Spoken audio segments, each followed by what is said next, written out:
Mesdames, Messieurs, bonjour à toutes et à tous, bienvenue au journal. Voici les titres de l'actualité. Fin du 16e sommet de la francophonie de Madagascar. Les chefs d'État et de gouvernement de l'espace francophone se sont donné rendez-vous à Erevan, en Arménie, en 2018 et ont accepté l'adhésion de 4 nouveaux membres. La France se prépare à une élection présidentielle l'année prochaine et déjà la droite a son candidat, François Fillon, a remporté la primaire face à Alain Juppé de manière tranchée et claire. Cela dit, le 16e sommet de la francophonie a pris fin hier à Antananarive avec l'adoption d'une déclaration solennelle. Ce sommet a aussi enregistré l'entrée de nouveaux États membres dans la famille francophone, l'Ontario, l'Argentine, la Nouvelle-Calédonie et la Corée du Sud. Prochain rendez-vous en 2018 en Arménie pour le 17e sommet qui devrait se pencher sur la candidature de l'Arabie Saoudite. Précision de nos envoyés spéciaux Arthur Ouedraogo, Fousseni Kindo. Défi relevé avec l'organisation de ce 16e sommet de la francophonie. Une réussite saluée par la secrétaire générale de l'OIF, Michaël Jean. Antananarivo 2016 a été le rendez-vous de la réflexion sur la croissance partagée et le développement profitable à toute la famille francophone. Les chefs d'État et de gouvernement de l'espace francophone ont donc porté haut les valeurs de solidarité et de partage pour un monde plus apaisé.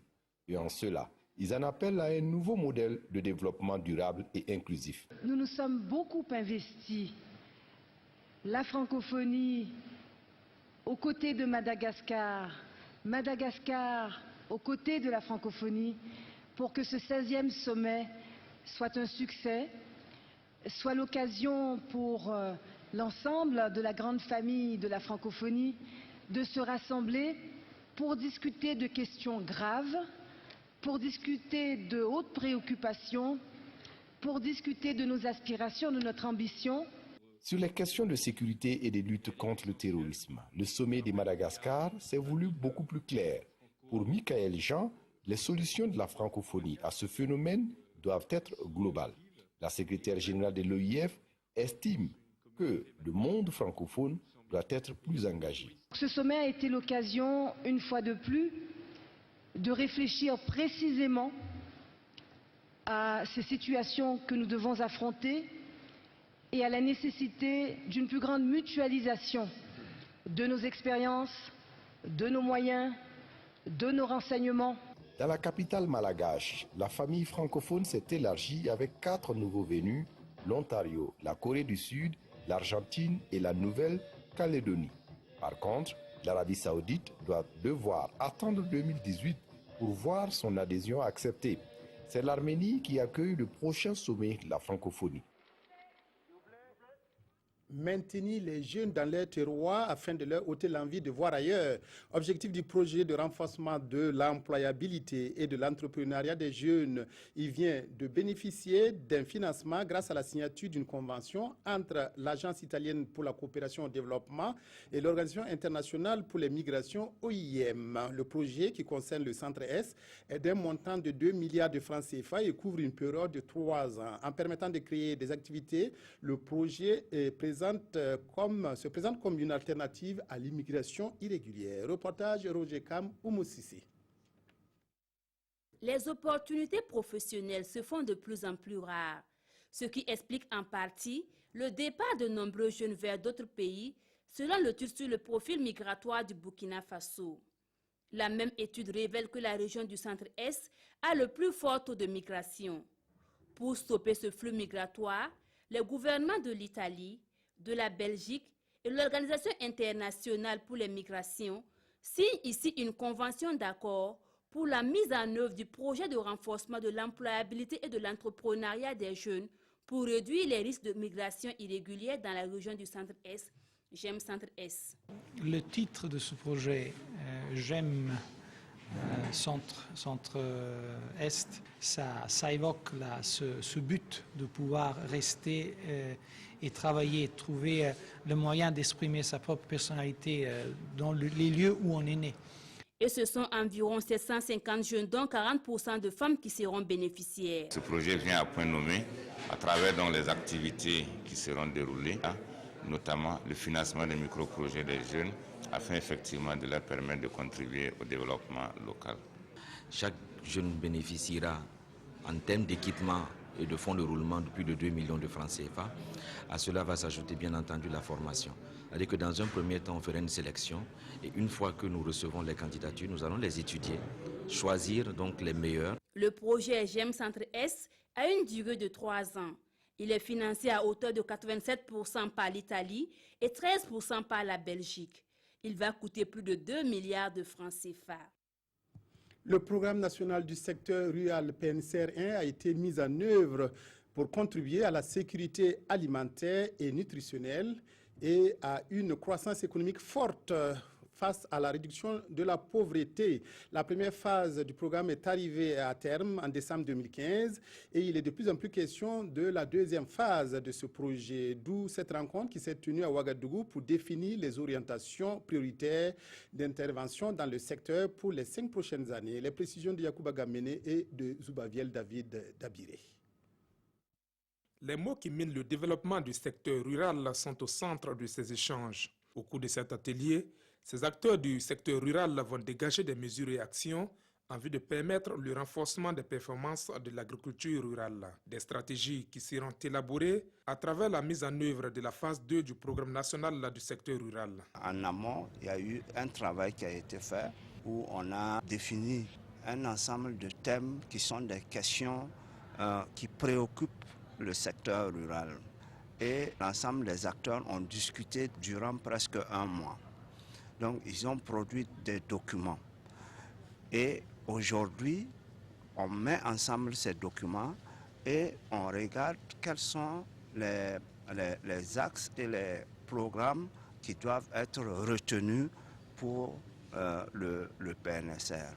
La création d'emplois pour les femmes et les jeunes dans le secteur rural, le renforcement des capacités des acteurs à travers une recherche agricole et la formation performante sont entre autres propositions pour atteindre les objectifs de ce programme, et ce avec l'appui de partenaires techniques et financiers. J'ai abordé 6 défis pour le processus, pour le plan, la PNSR 2. Et parmi ça, je pense que c'est très important pour Burkina Faso pour trouver quelques manières pour la transformation de la production agricole.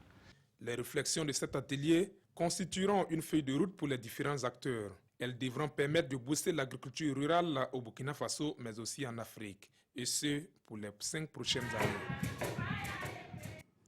Les populations de Amlé soulagées après la construction de bornes fontaines qui ravitaillent désormais la commune en eau potable. Une revendication qui avait souvent été au cœur de manifestations populaires. Ce sont 19 bornes qui ont été réalisées et mises à la disposition des habitants de Ouessa et de Amélé. Comment cette nouvelle situation a-t-elle été accueillie par les populations? Suivant le reportage de Bernard Kombélé et de Draman Kaboré. 8 mois après la grève de protestation pour l'ouverture de leur bonne fontaine, les populations de la commune rurale de Ouessa et de Amélé peinent toujours à voir l'effectivité de leurs adductions d'eau potable réalisées avec le soutien de la KfW, un projet allemand. Ils disent que le travail n'est pas encore prêt. Voilà pourquoi ils ont donné les 3 bonnes fontaines. Après, si le travail l'a fini, ils vont ouvrir le reste. Depuis le 21 avril jusqu'à aujourd'hui. Donc vous voyez que nous avons ouvert 3 bonnes fontaines en son temps à Ouessa et 3 à Mélé ici. Mais le besoin se faisait sentir toujours. Bon, on a essayé d'acheter une bonne fontaine un peu partout. Donc nous avons présentement 8 bonnes fontaines qui fonctionnent depuis le 8 avril et le 21 avril jusqu'à nos jours sur les 19 que compte l'AEPS de Ouessa. L'inaccessibilité et l'ouverture de ces adductions d'eau potable s'expliquent entre autres par le fait que les autorités communales ont du mal à trouver un gestionnaire fiable. Les réceptions, c'est encore des retouches, quoi.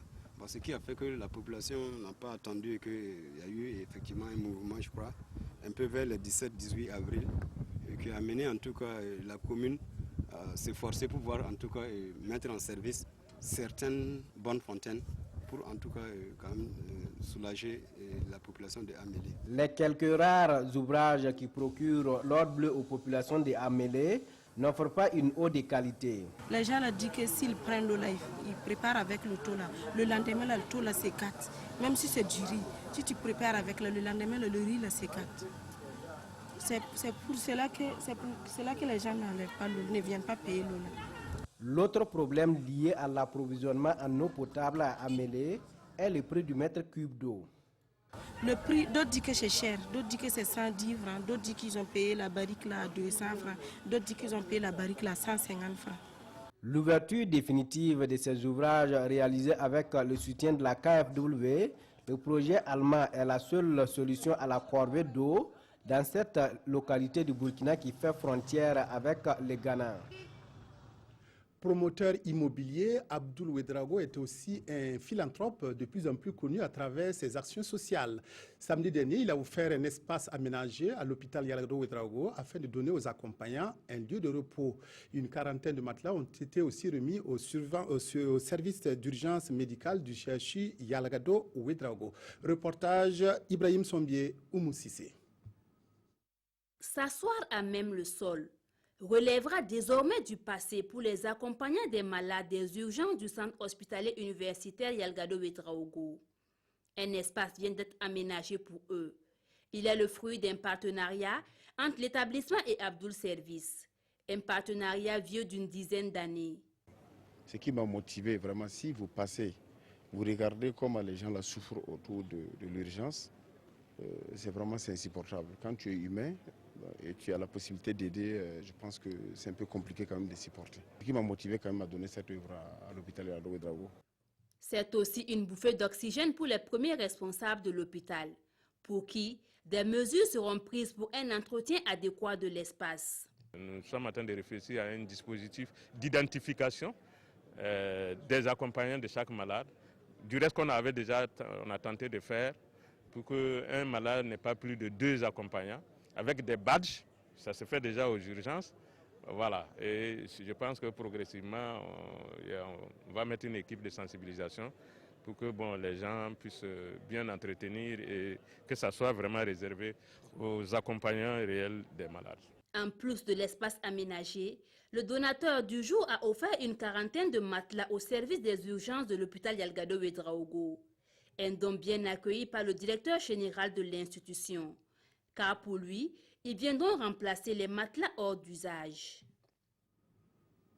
Beaucoup d'engouement pour les législatives du 18 décembre en Côte d'Ivoire. Pas moins de 1100 candidatures reçues par la commission électorale indépendante qui n'ont toutefois une faible représentativité des femmes. Le nombre élevé de candidatures s'explique par le retour de l'opposition ivoirienne dans le jeu électoral, ce qui présage d'un scrutin très disputé. 1153 candidats annoncés par la commission électorale indépendante pour les législatives ivoiriennes qui se tiendront le 18 décembre prochain. Seulement 12% de ces candidats sont des femmes. Il y a donc plus de candidats qu'en 2011. Selon les observateurs de la vie politique ivoirienne, ce nombre astronomique de candidats s'explique par le retour d'une frange de l'opposition dans la course à l'hémicycle. Parlant de l'opposition, celle-ci est divisée. Les pro-Gbagbo, rassemblés derrière Aboudraman Sangaré, demeurent dans la logique du boycott, refusant de prendre part aux législatives, tandis que les pro-Afi N'Guessan, président du Front populaire ivoirien, sont partants avec 148 candidats. Afi N'Guessan étant lui-même candidat à Bongouanou, sa région. La Côte d'Ivoire a connu une sanglante crise consécutive à la présidentielle de 2010-2011. L'ancien président Laurent Gbagbo, aujourd'hui détenu à La Haye aux Pays-Bas, disputait la victoire de cette présidentielle avec son rival Alassane Ouattara, aujourd'hui au pouvoir. Cette crise post-électorale aurait fait plus de 3000 morts. François Fillon sera le candidat de la droite et du centre à la présidentielle d'avril prochain en France. Il a remporté haut la main la primaire qu'il opposait hier au second tour à Alain Juppé par plus de 66% des voix. Fillon confirme ici la vague qu'il avait portée dimanche dernier au premier tour. La primaire de la droite française a été largement remportée par François Fillon. Il a obtenu environ 66,7% des suffrages, contre à peine 33,3% pour Alain Juppé. Il représentera donc le parti Les Républicains lors de la présidentielle du printemps 2017. Soutenu par les catholiques, il promet de supprimer 500 000 postes dans la fonction publique. Depuis 3 ans, je trace ma route à l'écoute des Français avec mon projet avec mes valeurs. Et progressivement, j'ai senti cette vague qui a brisé tous les scénarios écrits d'avance. Ce qui nous unit est tellement plus important que ce qui nous distingue. Voilà pourquoi ce soir, je tends la main à tous ceux qui veulent servir notre pays.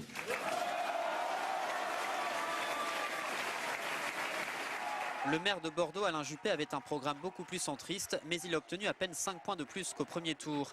Les électeurs de gauche ne se sont donc pas déplacés en masse pour le soutenir. Comme je m'y étais engagé, j'apporte dès ce soir mon soutien à François Fillon. Je lui souhaite bonne chance pour sa prochaine campagne présidentielle et la victoire en mai prochain. La participation a été encore plus importante qu'au premier tour où elle avait dépassé la barre des 4 millions de votants. Le président socialiste sortant, battant des records d'impopularité, doit annoncer cette semaine s'il se présente ou non à sa propre succession. Les journaux de ce lundi commentent abondamment deux événements qui se sont déroulés à l'étranger, le 16e sommet de la francophonie d'Antananarive et la mort du leader Maximo Fidel Castro. La revue de presse est signée Tobom Evelyne Dabiré. Les quotidiens de ce jour reviennent sur le 16e sommet de la francophonie auquel a pris part le président Roch-Marc Christian Kaboré à Madagascar. Aujourd'hui, Ofaso rappelle que ce sommet a pris fin le 27 novembre et a regroupé 20 chefs d'État et de gouvernement autour des conditions de la stabilité du monde et de l'espace francophone. Au cours de ce sommet, les sources de conflits en Afrique ont été énumérées, au nombre desquelles la mauvaise répartition des richesses, écrit Sidoya. Face à ces menaces, le président malgache a soutenu que les valeurs défendues par la communauté francophone constituent des réponses efficaces, poursuit ce journal. Un sommet si important que même l'Arabie saoudite veut y entrer, remarque l'observateur Palga. La candidature de l'Arabie saoudite a pourtant été rejetée, mais un compromis diplomatique a été trouvé, celui d'envoyer sur le terrain un comité ad hoc afin de vérifier si Riyad remplissait les conditions d'adhésion, explique l'observateur Palga. Hors du Burkina, les quotidiens sont tournés vers Cuba. Fidel Castro, le père de la révolution, est mort, annonce Sidoya. Un décès survenu le 26 novembre dernier à La Havane, à 90 ans. Ce journal relate les différents combats de Castro, des tentatives de coup d'État à sa prise de pouvoir. Si ces actions politiques sont diversement appréciées, le pays estime qu'on ne peut pas jeter l'opprobre sur Castro, car tous ceux qui ont mis un point d'honneur à noircir systématiquement l'image de Castro doivent avoir l'honnêteté de reconnaître qu'à un moment donné de sa vie, il a mené des combats justes aussi bien dans son pays qu'au-delà. Et après analyse, le pays affirme que l'Afrique ne peut pas être amnésique. Et conclut, l'Afrique combattante perd un grand allié. Fin du journal. Merci de votre aimable attention à la chaîne préférée. Excellent après-midi à toutes et à tous.